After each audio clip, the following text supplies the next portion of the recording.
No, it's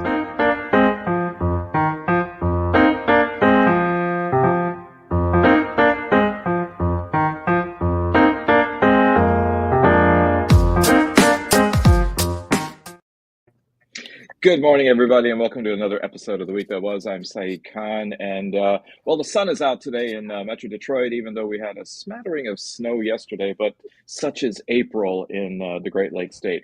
Well, we're joined with now our full complement of people. Back from vacation with the Kuomintang, I believe, is attorney Steve Fishman. We've also got him joined by other two attorneys, Bill Seikaly and Joel Sklar. We have public relations specialist and former Detroit Free Press reporter Darci McConnell, labor and community activist Barb Ingalls, veteran journalist Nancy Derringer, and of course, co-founder of Deadline Detroit, Allan Lengel. So let's see, should we talk about tariffs first? Because I know Nancy was really fiending for that last time. So I think, you know what, the hell with it. We'll go ahead and indulge. So Commerce Secretary Howard Lutnick admitted that workers won't necessarily see the return of manufacturing jobs with Trump's tariff mania. As of this moment right now, all of the major markets are down in the United States, and that is something that is reflecting worldwide markets. At the same time, we did have an uptick a few days ago where the Dow gained 3,000 points, one of the largest single-day gains that it had. And so people's 401ks are going to 201ks and 421ks and everything in between. Some of us are suspecting whether, in fact, President Trump might be guilty of insider trading for tipping people off, or conspiracy to insider trading by letting people off. So for those of us who, or some of you who still have money, what is your take? I noticed, Steve, you were sending a gesture. Was that to buy or to sell? That was neither. That was a gesture to say exactly what you just said, that some people are saying. I'd be shocked if that's not true. Yeah, me too. I mean, well, apparently the richest billionaires in America have made $300 billion extra in the volatility of the markets over the last week. Yeah, and the rest of us, civilians, are still well down Absolutely. on our life savings, because we don't do short selling. Well, Nancy, that's why the term Happy Meal is ironic. But anyway, for the price, Steve. So the timing was very interesting, and then they tried to blame it on the fact that Goldman came out at 1 o'clock and said that the possibility of recession is higher than it had been before. And supposedly, according to some of the apologists, Trump, who doesn't listen to anybody, for some reason listens to Goldman and Sachs, and that's what caused him 15 minutes later to issue the proclamation that they were pausing the tariffs, and then all of a sudden the market goes up 3,000. It seems more likely to me that he and his cronies decided what they were going to do, and obviously anybody would know that if you made that kind of announcement, you're going to get that kind of dough. The problem is the rest of us don't know, hey, Darcy, guess what? Let's go buy 1,000 shares of something right now, because in 15 minutes we're going to do it. All of us made a few dollars on that afternoon, or made a few. We reduced our losses, but the difference is that the people who are inside, the reason insider trading is banned is because you give people notice ahead of time of when something's going to happen. And there's no doubt in my mind with these criminals in charge that that's what happened. Yep. I think that Martha Stewart's having a good laugh this morning. Exactly. And people went to jail for this stuff. I mean, think about it. For what was it, $75,000 or something? Mm-hmm. And she went to jail for it. I know. That video. 90-day pause on tariffs for some countries and increased the duty on Chinese imports to 125%. Where did he learn his trade policies from? A kid in an elevator just pushing random buttons to see what happens? Oh, no, we're going up. Now we're going down, up, down, up, down. Oh, now the fire department's coming. President Trump said yesterday the U.S. is doing very well in early negotiations with trading partners and added, quote, "I call them tailored deals, not off the rack." Surprising, since I wouldn't have guessed he knew about tailoring. Well, that might change. Apparently, the president is going in for his yearly checkup, and so who knows what we'll discover coming in. Probably the best bill of health ever. More lies incoming. I'm sorry. I mean, wait. Who can believe a word out of this White House. I mean, it's never mind.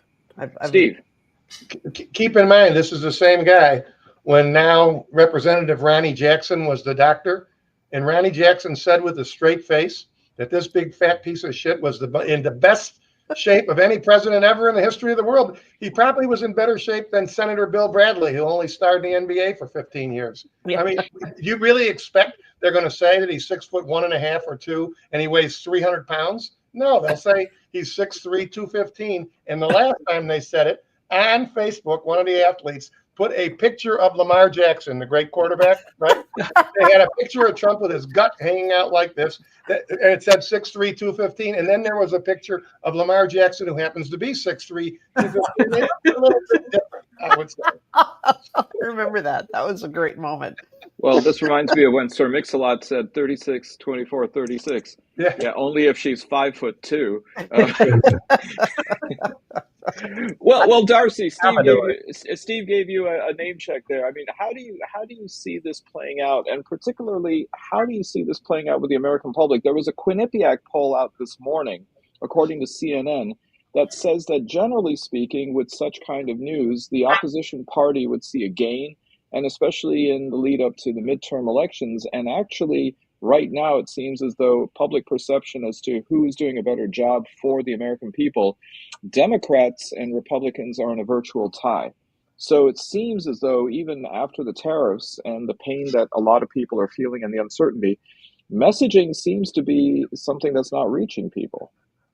Well, so we know that the Trumpers are just diehards. I mean, I've heard so many people who are being impacted, from farmers to veterans to whomever, or people who lost their retirement, people who lost their jobs, who still say they believe in Trump. And it's mind-boggling. But we also said that there's going to be the drip, drip, drip, and I think we are seeing his numbers go down. But you have to remember, unfortunately, people are still mad at the Democrats, and Democrats are still in a bit of disarray.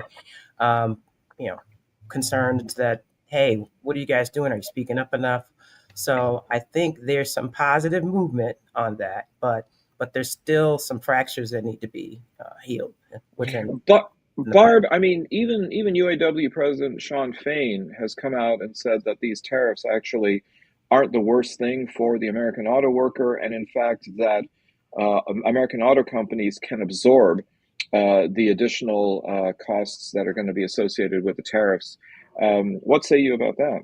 The problem with what Sean Fain said, and I think that to a great extent he is right, that NAFTA in particular sent all of those jobs away. And you can talk to any retired auto worker and they'll tell you they felt a complete straight up betrayal by the Democratic Party. Ronald Reagan couldn't pass NAFTA, but Bill Clinton did.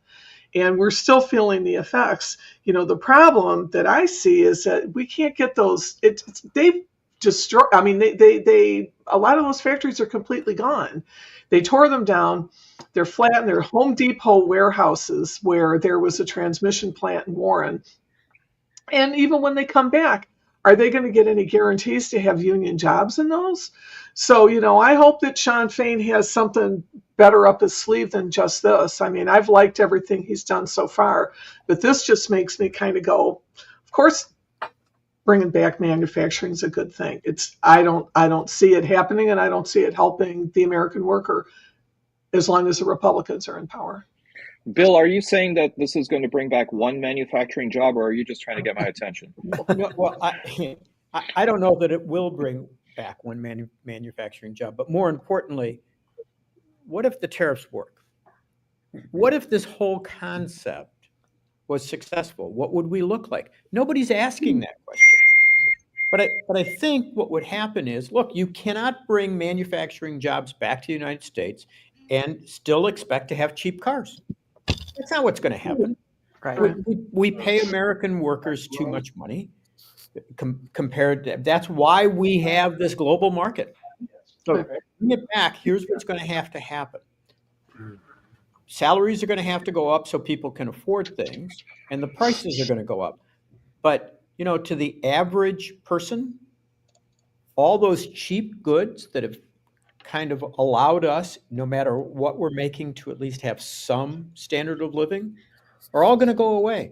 We're not going to have the cheap clothes that you buy. But poor Alan's going to have to find someplace other than Costco to buy those Pumas. And they're going to cost 2 to 3 times more.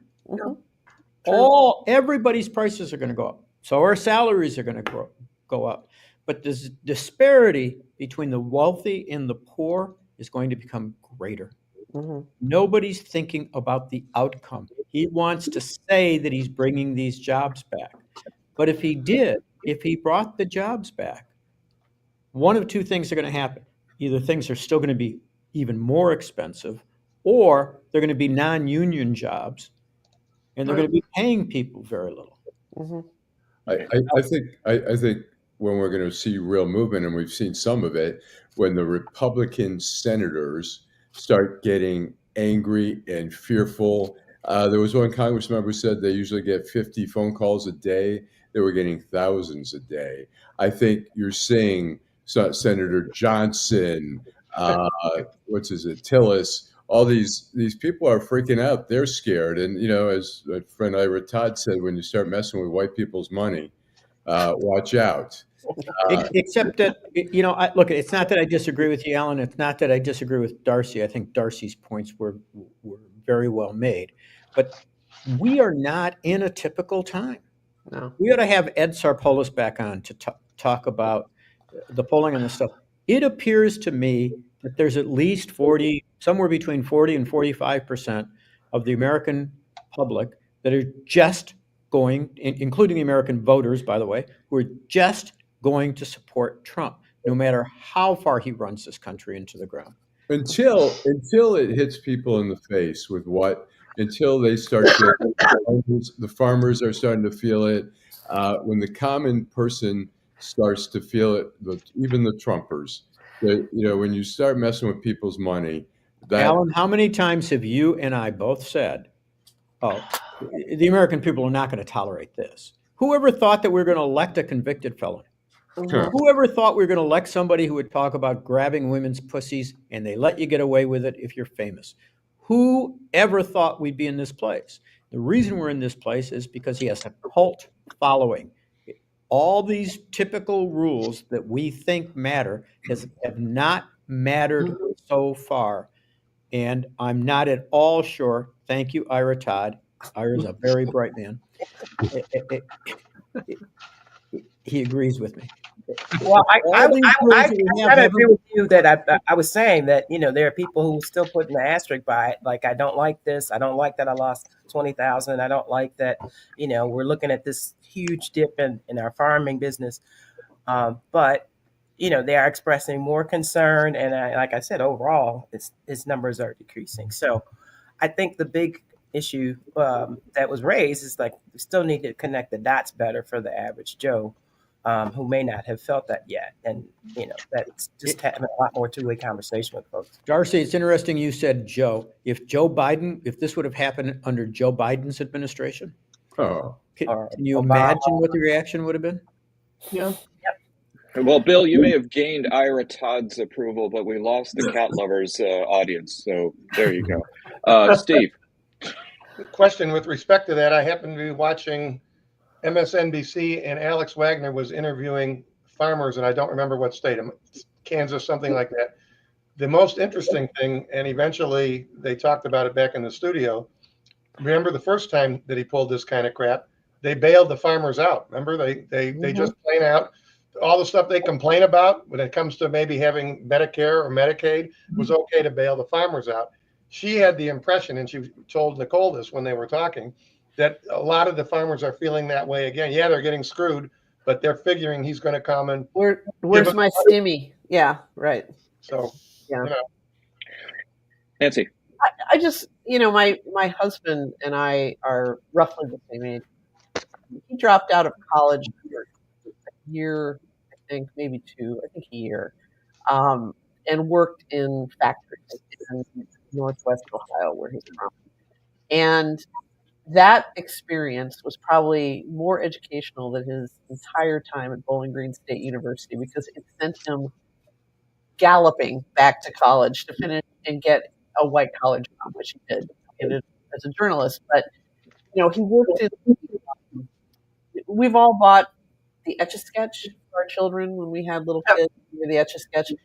The Etch-a-Sketch we made in Bryan, Ohio, which is about probably 90 miles south of here. And he worked for about 2 days in the Etch-a-Sketch factory. And he said the conditions were so unsafe. He was basically huffing toluene all day long, which is, the stuff that they use to clean the little brass beetles that make the Etch-a-Sketch. He said it was awful. It was just awful, and then he went to work in the Campbell's soup factory somewhere in, that neck of the woods too.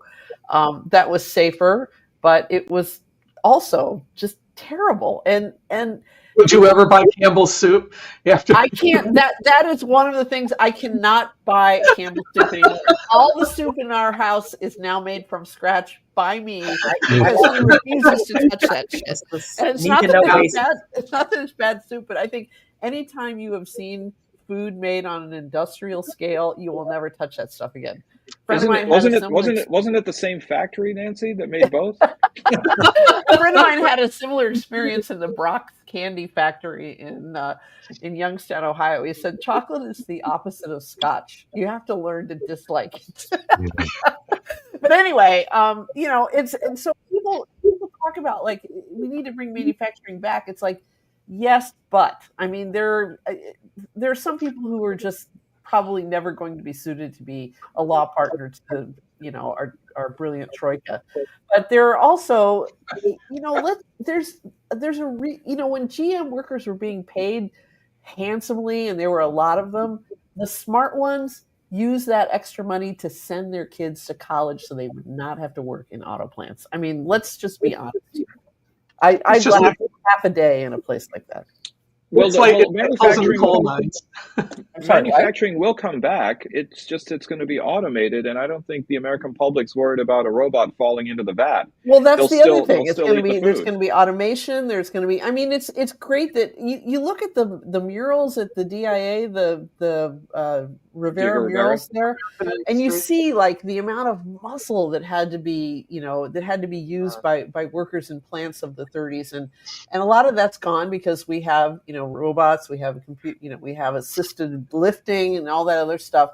But at the same time, not every factory is like that. I remember a few years ago, the New York Times did a piece about the foundry in India that makes manhole covers for New York City.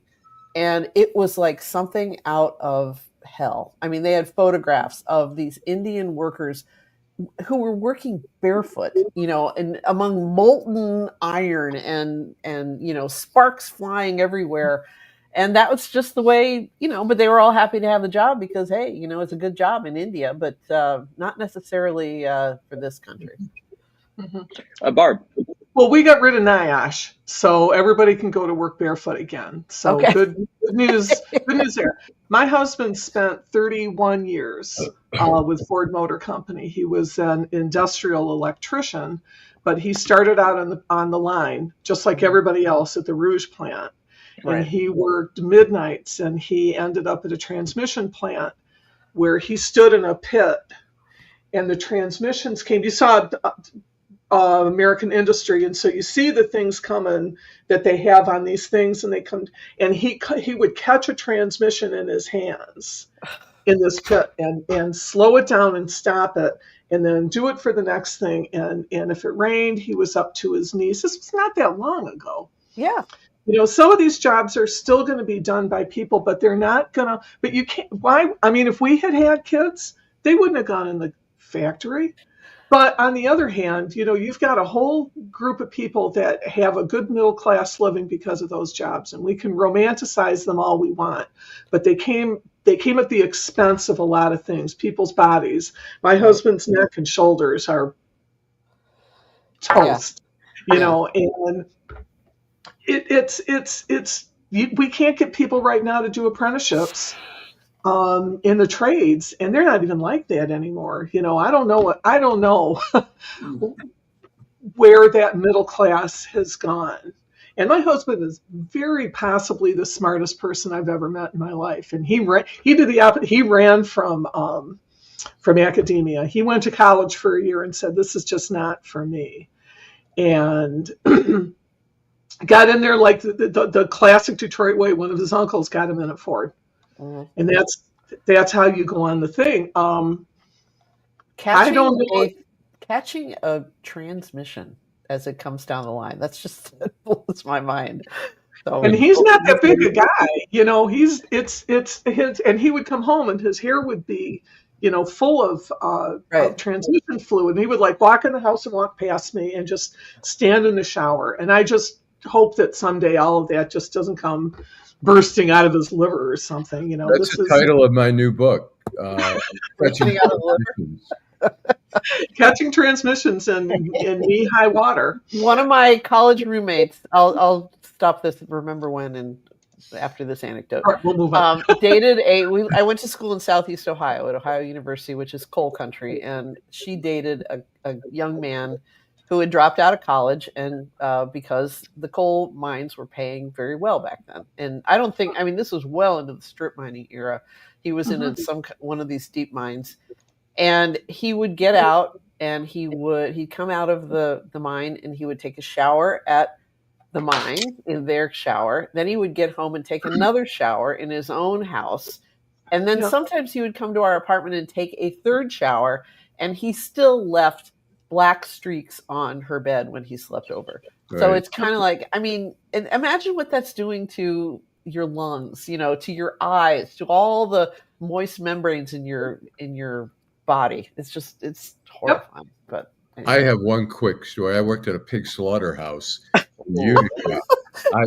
Allan, by the way, I just have to interject. Allan has had every weird ass job in the world, and I heard about every single one of them when I was working with him downtown. But go ahead, Allan. And I've heard the pig I worked story. in a freezer cutting for 12 hours a day.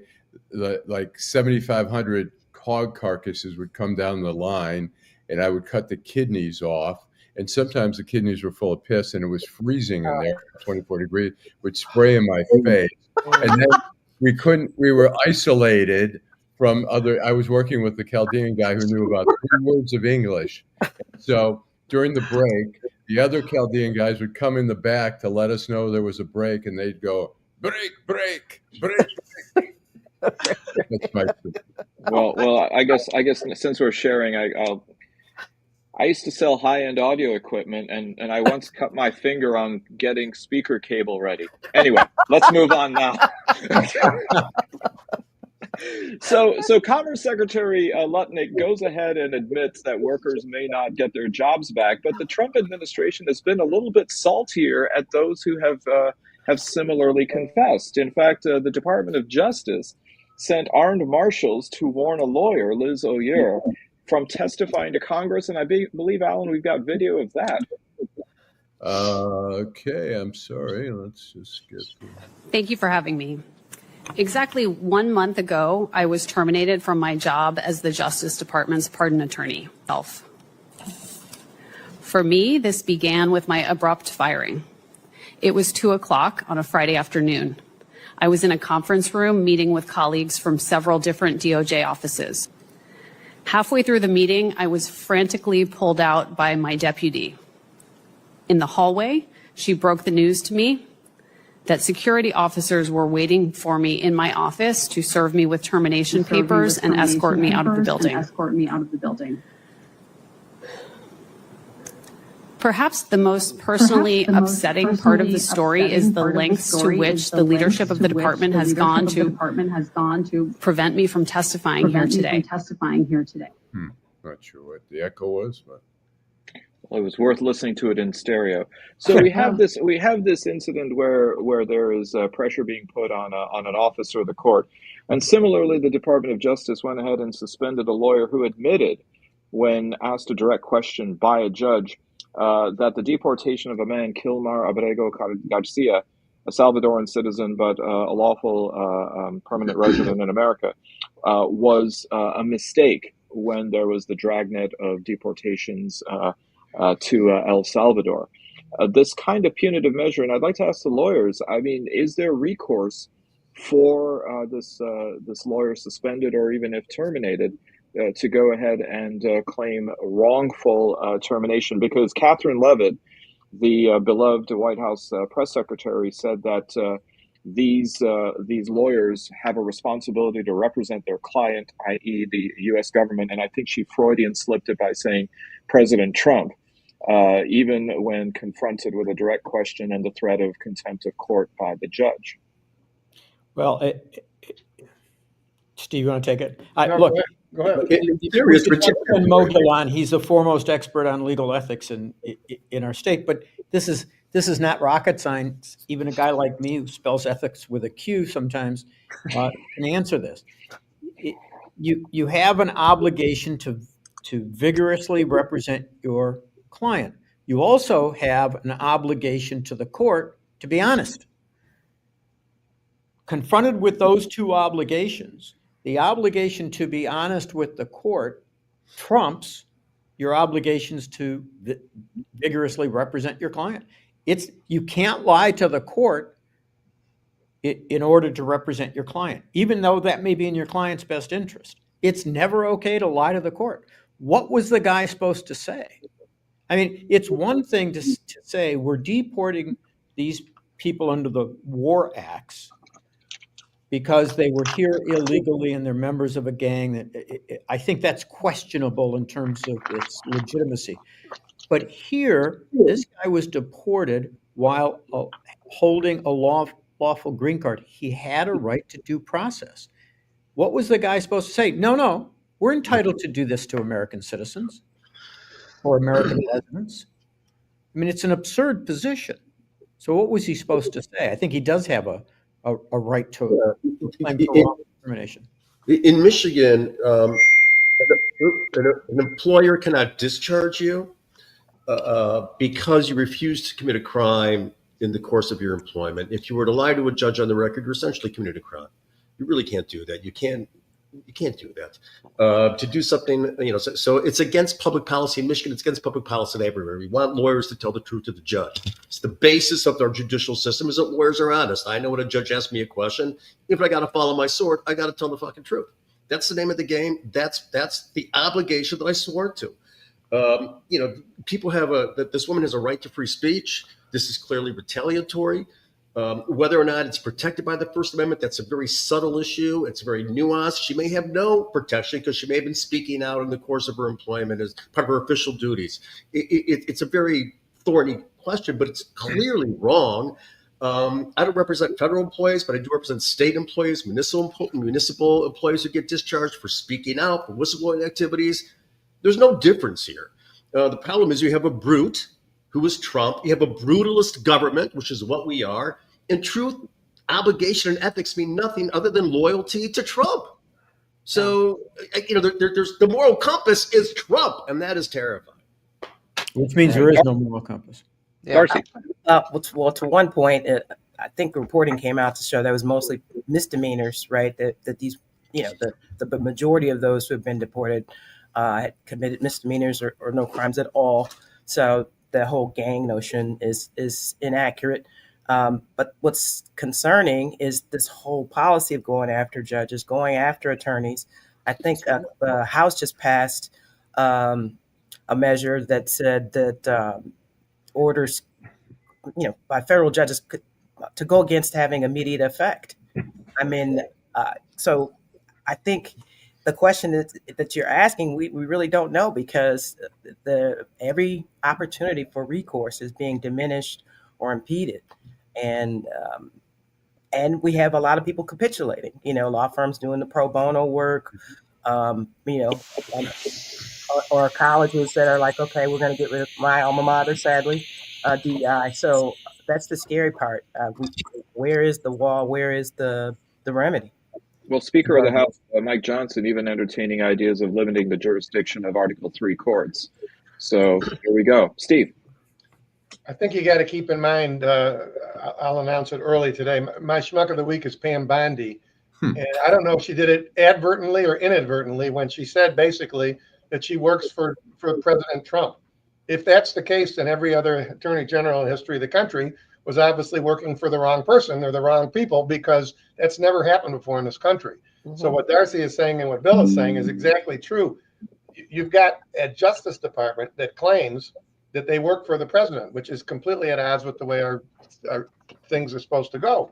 And then the second thing that comes up, Darci, when you're talking about that, the House passing that bill, those people, they're passing a bill to restrict the rights of what federal judges can do. Where do they get the idea they have the authority to do that?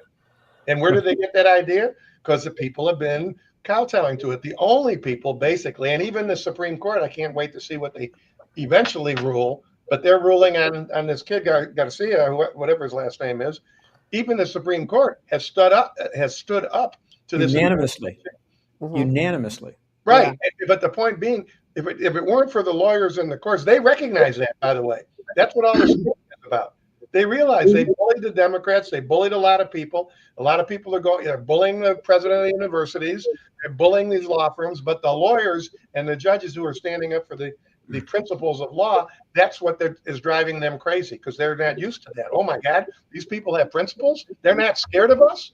And that's why you're seeing that response. Let's take a sidebar though to discuss the big law firms that have capitulated to this.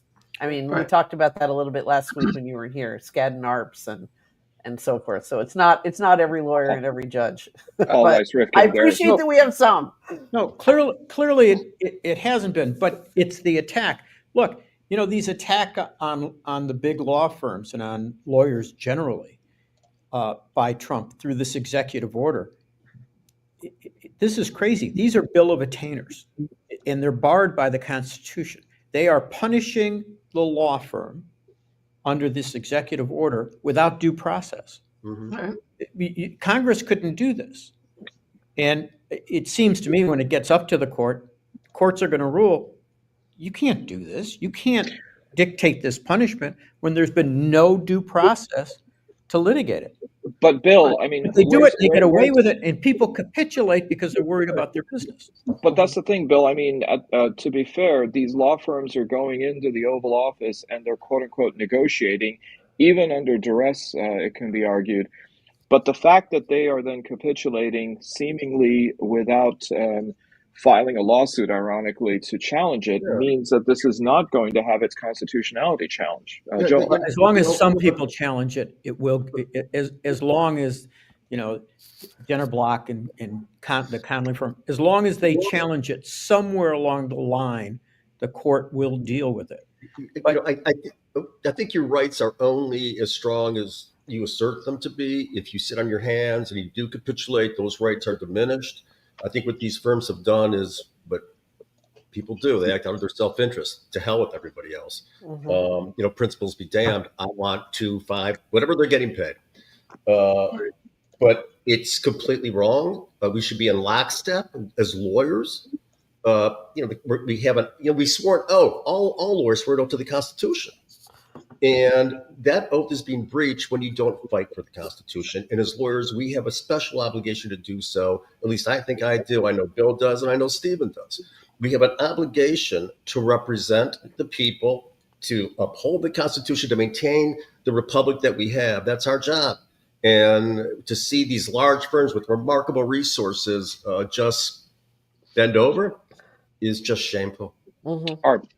This is, I've been reading a lot about the, go ahead, Del, I'm sorry. I think, Alan, if you could put up Alex's comment, she's exactly right. We're coming right up to the line where the Supreme Court ordering the administration to do something, they just say no, then what? If Congress doesn't act, then the guardrails are down, and we've got two branches of the government ignoring the Constitution, and one can't do anything by themselves. Mm-hmm. Right. This is being described This is being described everywhere as a chaos presidency. Is they're tying up lawyers. The lawyers are all working, and the courts are backing up and backing up and backing up.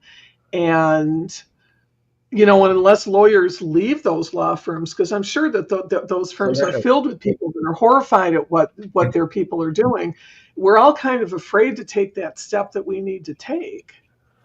It's easy for me to say you're a retiree, but they have to. But in the meantime, it's just that they're making the gears grind to a stop. Yeah, Steve. I think there are a lot of lawyers that are leaving. I mean, we read about it in the paper. Our daughter works at Winston and Strawn in Chicago. It's a huge firm. They have not been touched by this in any way, shape, or form. And I don't know really.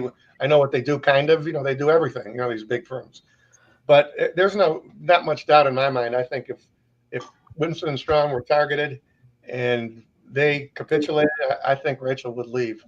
And you got to keep in mind, people who land jobs at places like that, it's not like they won't find somewhere else to work. That's for sure. Mhm. I mean, you graduated University of Michigan Law School, you work there, you've shown you can do a good job. There's plenty of firms. People don't realize these are these monstrous firms, but there's big firms like Miller Canfield, for instance, where my son works. It's a big firm. It's not Winston and Strawn, but there are a ton of places for people to go. So if this stuff happens and if they capitulate, I think you're going to see more and more, particularly the younger people, because the younger people don't have to stay. They're not up to the income where some of these other big time partners are making. But I think that the behavior, the round heeling it to somebody like Trump is going to be enough to drive a lot of folk away. And I think it'll get out. They need to keep covering this too, because they need this to be out here so people can see that there are people. By the way, Representative so-and-so, take a look at Rachel Fishman or whoever it is. They gave up a job. You have to, or go back to the Republicans. Tom Tillis, you need this Senate job that bad that you'll absolutely go against your own principles. And here these young kids that are 30 or 28 or 32 are willing to leave a law firm where they're making a lot more dough than you are. Right. So, I hope that they keep covering it. Yeah. Like last Sunday, the Arab American attorney who was detained at Metro Airport, he represented a pro-Palestinian student at the University of Michigan. I would think there's going to be some lawyers, they may not say it out loud, but they may think twice about taking cases that may be controversial that are going to bring scrutiny. But that's the point, Alan. I mean, this is Amr Makhlid coming back from Punta Cana, Dominican Republic, on a family trip. U.S. citizens stopped at Detroit Metro Airport. They detain him. They demand to see his phone. He refuses. They were most interested in wanting to go through his contact list. As you said, he was representing one of the pro-Palestinian protesters at the University of Michigan. He, as a lawyer, knew enough about the law to go ahead and say no. When he asked, what is this pertaining to, he was given the runaround and quite a bit of evasion. Where's the bar associations and state bars condemning this? Steve. It's interesting you bring that up. We got back from Cabo on Sunday evening, 7:15. They kept us on the plane for about 50 minutes. And why Delta Airlines is in league with these people, let me tell you. They lied for about 30 minutes. There was a plane in the way, blah, blah, blah, blah, blah. Finally, they say, well, customs is coming for whatever reason. My wife and I said to my wife, let me take a wild guess. When they announce anybody that they want to talk to, let's see if they have a Latina name. And sure enough, Mrs. Flores, please step up. She walks up by herself. My wife could see out the window. They let her get just outside the plane, handcuff her, take her away. Jeez. Now, do you think she had a murder warrant outstanding? Of course not. It's probably some kind of crap about because she's Latina and she was here on this or whatever it was. The next day, that stuff happens to Amir. So I send him an email. I like the way he handled himself. Although I would have never given him the fucking contact list either. And I told him that. And we went back and forth. And here's exactly what we concluded. Today they come for the Arabs. Tomorrow they'll come for the Jews. Next day they'll come for the black folk. And let's see when they come for these MAGA people, how they react then. Yeah. We all too late. But Steve, when you have to worry is when they finally come for people who don't have smartphones with contact lists in them. I was just going to what the funny thing is? Amir, as we were going back and forth, Amir says, and that's why you have a flip phone. But you're absolutely right.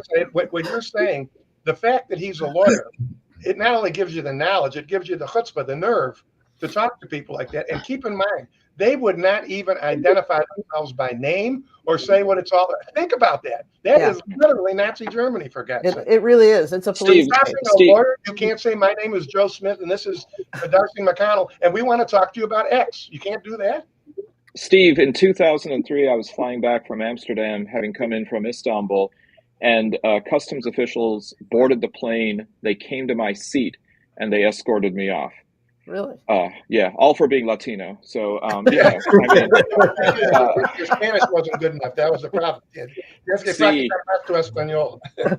Claro que sí. Darcy. Well, Steve, I think you got the order wrong. I think they came from blacks first. But yeah. And then I also wanted to clarify the American Bar Association has actually been very vocal and filed lawsuits, and so they are engaged, and specifically to the attacks on judges and lawyers. So they at least are, not everybody is being silent. And I still want to strike a half full just by your anecdote, Steve. There are reasons to still be optimistic because there are still individuals and organizations that are fighting. Well, if I could just for 1 second, but the number of people who either take the knee or even a half knee, I'm a big fan of Gretchen Whitmer. I was ashamed and embarrassed when she showed up at the Oval Office. And they said, "Oh, I thought it was supposed to be for a private meeting," and instead they have, another executive order signing, and she gets sucked into this, and she kind of gave a half-throated support for these tariffs. So we had I understand that she wants to be president of the United States, and her move needs to be to the center or the center right, but not this way. That's just embarrassing. It shouldn't have happened. She shouldn't have done it. If that was a political calculus, she made it the wrong way. I agree. By the way, we still do have Schmucks of the Week at the end of the show. So, anyway, Darcy. So when the Democrats had the state convention, she was absent, and then it came out that she was actually at this dinner meeting with Trump. And so, initially was fired up, and then I said, okay, well, I'll give her a little grace, right? She's advocating for jobs and for the state, but I can't give grace anymore. I was equally embarrassed, Bill. It just seems. What was remember the grief that Archer got? It's like had his knee pads or whatever. I just think it was just way over the top, and she needs to fight and stand for us, and going and groveling is not the way to do it. Allan. I think Mitt Romney learned the hard way that Trump was going to be nice to him, and he thought, okay, after calling him a piece of shit during the 2016 election, suddenly goes for the job, and basically got humiliated. Same thing, Betsy DeVos quit on January 7th out of protest, and then comes back and says, I want to be Secretary of Education. Trump's like, fuck you. So he's fucking with Gretchen Whitmer. He thinks she's being bipartisan or whatever. He's like, yeah, thanks for coming by, but fuck you, you're not getting anything from me. Mm-hmm. Well, especially if he's going to plan on being there in 2028 as well. So, there's that whole thing about not moving out. Well, there have been some protests around the country, in fact, quite vigorously. Last weekend, the hands-off protest movement saw them in places like Ferndale, Dearborn, and even in downtown Detroit, New York, Washington. Come on. God, it was like ground zero. There were like 8,000 people out there. It was. I'm saying compared to big buzzing metropoli, you had it even in smaller places. I can't vouch for Lake Orion or Lapeer. For God's sake, Marquette had like 3,000 people. Downriver. I didn't think there were 3,000 people around. Grosse Pointe had 6. That's pretty good. For the fact that you guys are clinging on to one adverb I use, even, shows you what's wrong with the country. Allan. I think it's important for people to remember, that one thing isn't going to move the needle, but it's one of many, many things, and this is one positive thing that needs to build on it. But when some people be like, oh, we were out there and guess what, things are still fucked up. Well, yeah, it's going to be, but it's going to take a lot of things to push. Just Darcy. cue up a Woody Guthrie song, All You Fascists Gonna Lose, and just, take heart and go on to the next one. I already have my sign. I've got my sign idea for the next one, and I'm very excited. You can tell us? Well, Yes, it's going to say, which bathroom do the castrated Republicans use? The best sign I saw was in Chicago. Someone had a sign that said "Chinga tu maga." Is that enough Spanish for you, Steve? Darcy. Yeah, I've maintained all along that it's multiple tracks, right? Obviously, we need our people in Congress to not, capitulate and take the vote and take the no votes. We need our residents. I think outreach to our elected officials is at an all-time high in terms of phone calls and emails. I think I don't know if it's a record number of lawsuits, but it seems like it. And then just to continue to be visible. Now, the only challenge is if you heard one of Trump's staffers say that where before this might mess with his head because he just wants to be popular and important. Does he even care that people are standing up and speaking up? But, I think it helps the people that have to be in the trenches every day tremendously to see that people are standing strong, standing pat, and staying engaged. Yeah. Well, I think, Darcy, isn't it that it's really not so much about Trump caring, but if there is the possibility of flipping one of the houses of Congress in the midterms, then that creates a firewall from some of the agenda being put forward. I mean, it won't solve everything because of him using executive orders, but there is that possibility. Barb. I think I thought it was just the greatest day. It was as if people had a collective sigh of relief. I am not the only one that feels this way. The streets of Detroit were just jammed with people. The signs were hilarious. It was so fun. I mean, I spent half the time just laughing so hard at people. and we weren't alone, and we were together. And to walk down, so they had us walk down Woodward and then cross at Corporate Welfare Arena and then come back. And I was in the middle just because it was impossible to get going. So I was like in the middle. So when we came and the front of the group was on its way back on the other side, I mean, and I'm kind of a war horse. I've been doing this for a very long time, and I just couldn't even breathe. I was so moved by this crowd of people, and it helps us remember that we can do something. I don't think, with all my heart, I do not think that Gretchen Whitmer could get any more to the right. And I think she's been to the right all along, by the way. She did better during the plague than anybody could have. But this is not a left-wing person. And I think that the people of this country don't want a lighter version of Donald Trump. No, you're either a MAGA and you start all your sentences by saying, well, I'm not a racist, but, or, it's like, just don't even finish your sentence when someone says that. Yeah. But I think that what Bernie and AOC is proving, I think what these rallies are showing, I think that the people that are making 3 phone calls every day to their elected officials is moving them. It's getting these Republicans who are afraid of their shadow. It's getting them to try to get things to back off. I mean, I think it's going to be a heavy lift, but it was worth doing. It wasn't just performative. I thought it was a beautiful, beautiful day, and I couldn't even feel my feet by the end of it. Yeah. So, I as a guy who, please, Alan, keep your finger off the keyboard. As a guy who's participated in 1 or 2 demonstrations in my lifetime, I will. How long ago, Bill? I found this one to be very interesting, and I want to do a little prediction. It is difficult for me to.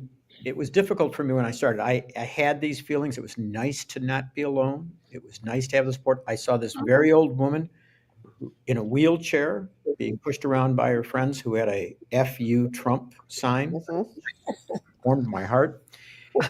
But it was amazing to me that they had people who made sure the sidewalks were clear in Ferndale to make sure people could walk on the sidewalks and made sure the streets weren't blocked. I saw one cop the entire time I was there. This is not what I'm used to. But here's what's going to happen. These demonstrations will continue and they will grow and they will not remain as passive as they are. Yeah. Good.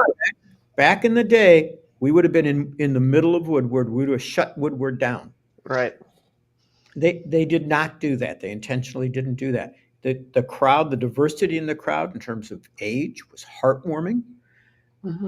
The kids that were there, we never, back in the day, we never brought kids to a demonstration because you couldn't run from the cops when they were trying to hit you with tear gas or a club. But these are going to get more intense.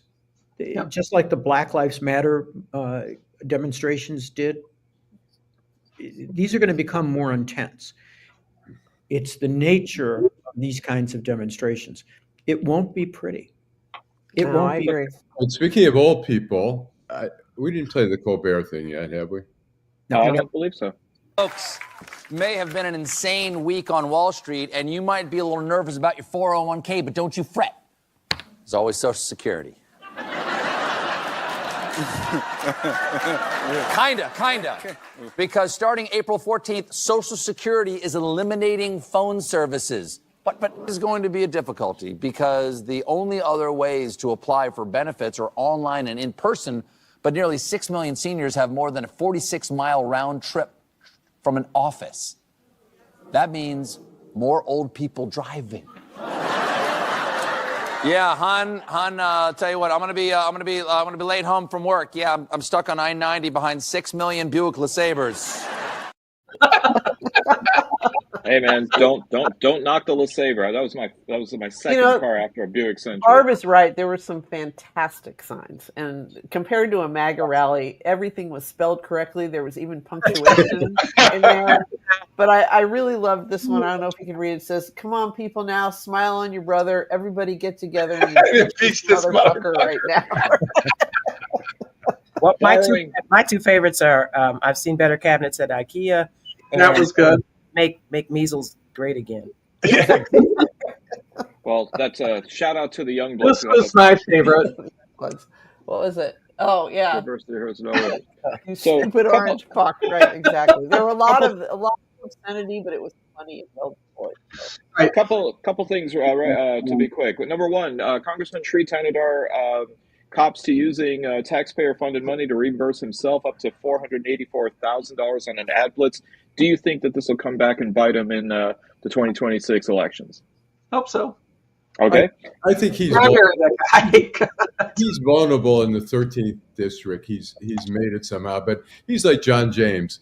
Every election, they're both beatable. Yeah.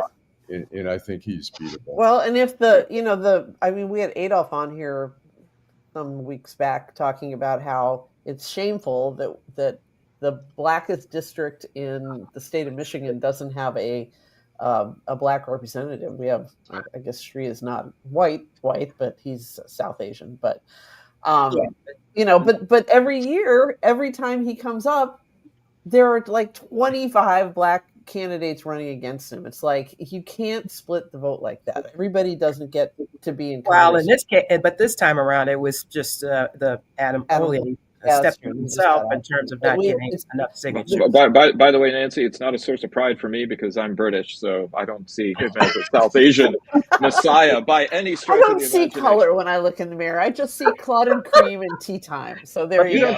You don't see color when you see me. You just see the absence of color. Lastly, the Israeli military was forced to go ahead and change its story about killing Gaza paramedics after a video revealed that, in fact, that they had fired more than 100 shots on an ambulance. The medics, in fact, were found in a mass grave, hands tied behind their backs, with shots to the head. This in light of the fact that both Republican and Democratic polls seem to indicate that there is a greater unfavorability rating toward Israel now than there was 5 years ago. Is this something that will create a matter or a change in public policy, Steve? Not as long as Trump's in the White House. He sits there with Bibi. He brings him here. He sits there. He starts talking the crazy shit again.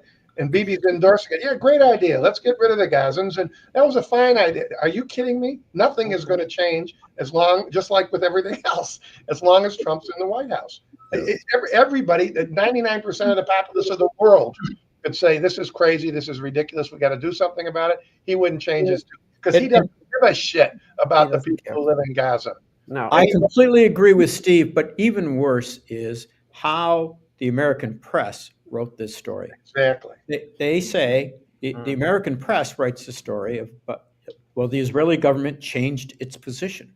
Yeah. How about the They Israelis lied. got caught in this They lied. fucking lie? Exactly. I mean, the evidence is overwhelming. They've got videotape. They say that they didn't have their lights on and were acting suspiciously. Right. They had their sirens on and their lights on. These guys had their hands tied behind their back and were shot in the head. The Israelis lied. And it's like Layla said, they buried comfortable the saying ambulance that. too. We're comfortable saying the Palestinians are terrorists, but we're never comfortable saying that the Israelis just lied. Mhm. Yes. Yeah. Alan. Wrong perspective. guys. I talked with my cousin, who's one of many cousins who's Israeli, and he told me in 2006 when Israel was fighting with Hezbollah, and Netanyahu would come out with the statement, and Nasrallah would come out with the statement. It was usually Nasrallah was being accurate and Netanyahu was lying. And so that skepticism, there is quite a bit of skepticism there in Israel about the integrity of Netanyahu, but he like Trump remains in power, and you know it's scary. Steve. So that's a good way a good lead in. My Israeli sister, who's been living there since 1975, when Trump first came on the political scene back in 2015, 16, I was telling her, and she already knew it, that what a liar he was and this and that and the other. She says, yeah, but you got to remember, Trump only lies in English. Bibi lies in 2 languages. By the way, it's not really a joke. He speaks one way in Hebrew to the Israelis, and he completely lies to the Americans and anybody who's not there. And he's telling and of course he's a lot smarter than Trump too, which Well, and the irony is that is what the Israelis used to accuse Yasser Arafat of, speaking in 2 different languages to do different audiences. And by the way, Netanyahu was sitting next to Trump in the Oval Office when Trump apparently claimed that Nazis treated Jewish prisoners during the Holocaust with love, giving them bread, for example, to say that apparently Hamas didn't. So, yes, strange world we live in. But people are actually getting deported for even a criticism of Netanyahu.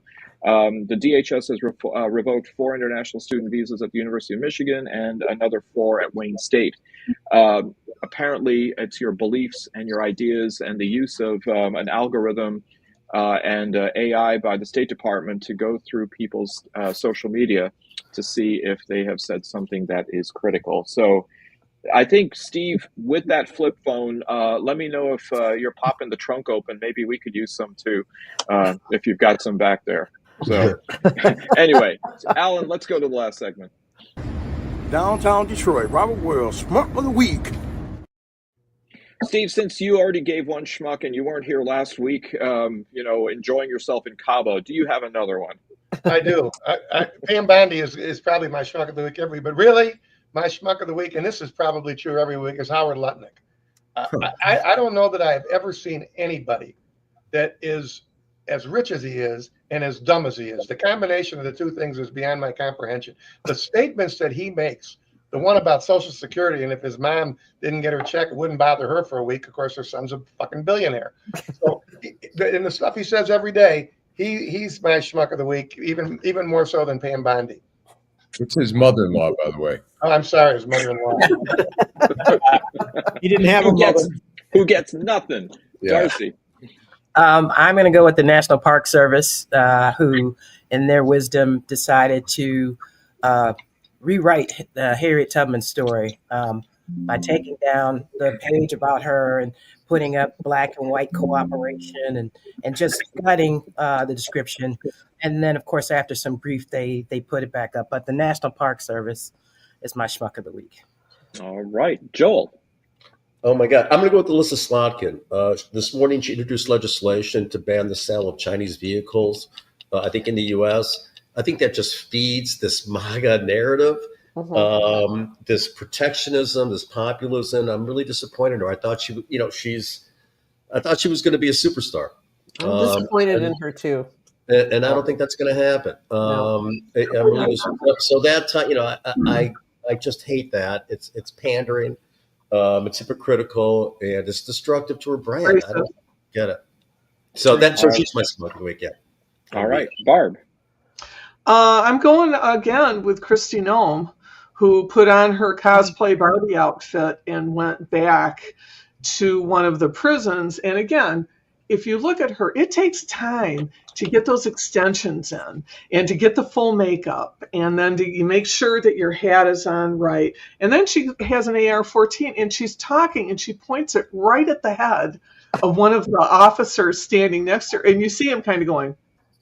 Her gun handling discipline is like D- F+, Right. I mean, she can get a dog in a gravel pit, but she almost took out someone that was there to take care of. It's so insulting to the rule of law that this woman is allowed to act like this with prisoners. Mm-hmm. I hope that there's such a thing as a Geneva Convention anymore. If this ever ends, I would love to see her marched in front of the Geneva. I may have watched too much Hogan's Heroes as a kid, but I would. I saw nothing. Bill. What an embarrassment of riches. I certainly had Pam Bondi on my list, as well as Bibi Netanyahu and Gretchen Whitmer.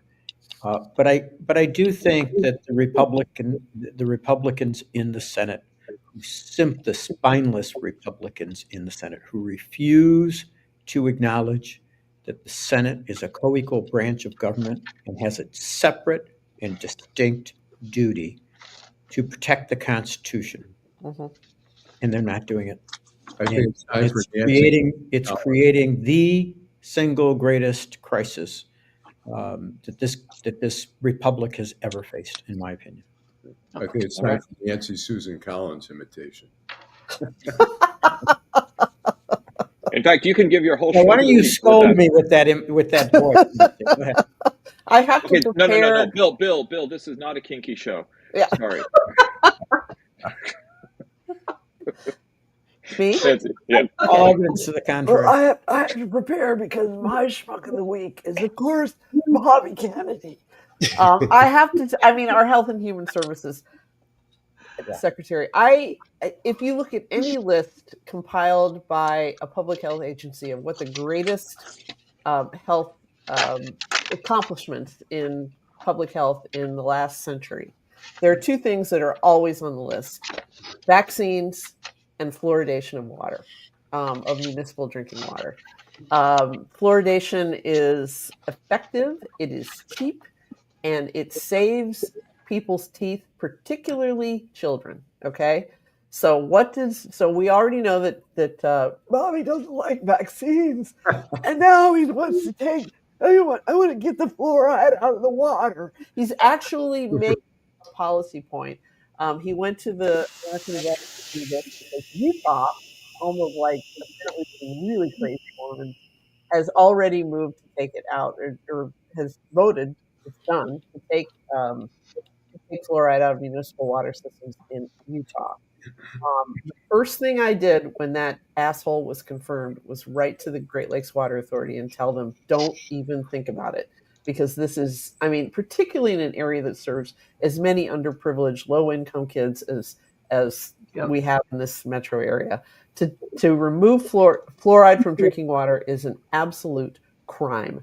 And of course, he thinks it's a great idea because it's going to be natural and everything's okay because you can buy toothpaste that has fluoride in it, but it's not the same thing as having fluoridated water. So Nancy, that's rather ageist. At least the kids' teeth fall out, and get new teeth. Well, it's funny. We're the ones that are I'm screwed. not the oldest person in this panel, but I'm old enough to remember when I was a kid and like all of the grandparents had dentures, right? I mean, don't you remember those ads on TV for like Polygrip and denture cream? I mean, who has Uncle Max? A lot of dentures. Uncle Max. Yeah. Take them out. Play with their bread. My father had a set during the war. The Nazis had a bad dental plan. So he's got, he had. Yeah, so I mean, with love. Yeah, with love. With love. With love. Yes. He gave them God, that's bread. crazy. It had a little too much sugar in it. So anyway, Bobby Kennedy, Schmuck of the week, by far, by a mile. So. By a mile. Alan. I'm going to go with this man, William A. Smith, who was a CFO of the Detroit Conservancy, who in a memorandum filed yesterday, the government is asking that he be sentenced to 18 years for embezzling more than $40 million. He rented a yacht for a Caribbean cruise. He had jets.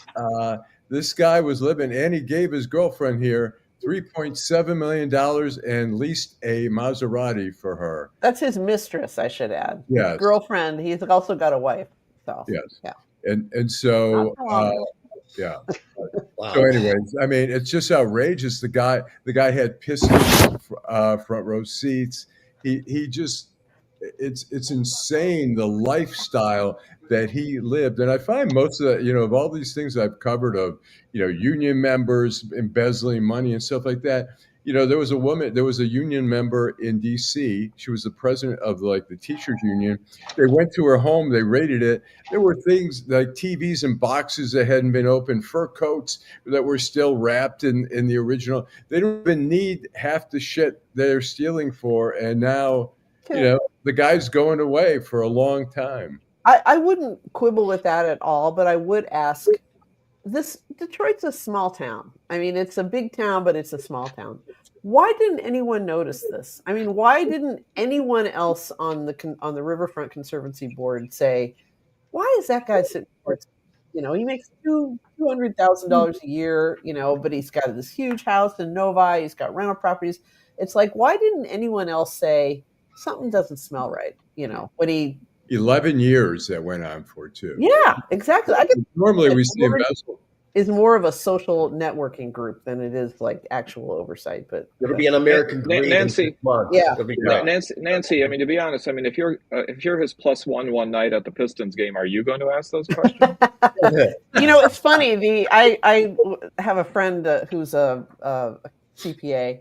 And he and I discussed this one night, and he was saying it's all in the probable cause affidavit. He said it's fascinating how, and he used the same tricks that the soccer mom who's in charge of the pro youth soccer league uses to embezzle money to buy QVC jewelry. It's just, there were not two signatures, two sets of eyes on every invoice. I mean, he just did the same shit, just at a higher and a ballsier level than the soccer mom does. But how can an organization miss $40 million? It's exactly. And maybe somebody would ask, why is that guy just got back from Vegas and he flew private? Because Alan, every night after work, he took the calculator home with him.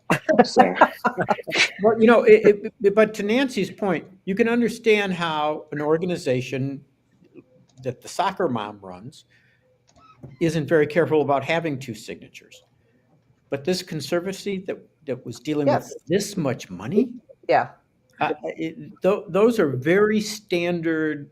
My little law firm make sure that we do this stuff. And look at how the foundations. Do you think there's insurance for this? That the conservatives get repaid? No, but the foundations all ran to their press people to say, oh, we're gonna make this whole. It's gonna be fine. Everything's gonna be fine. It's like, the hell with you people. It's like, what? Grow up, for God's sake. But anyway, oh well.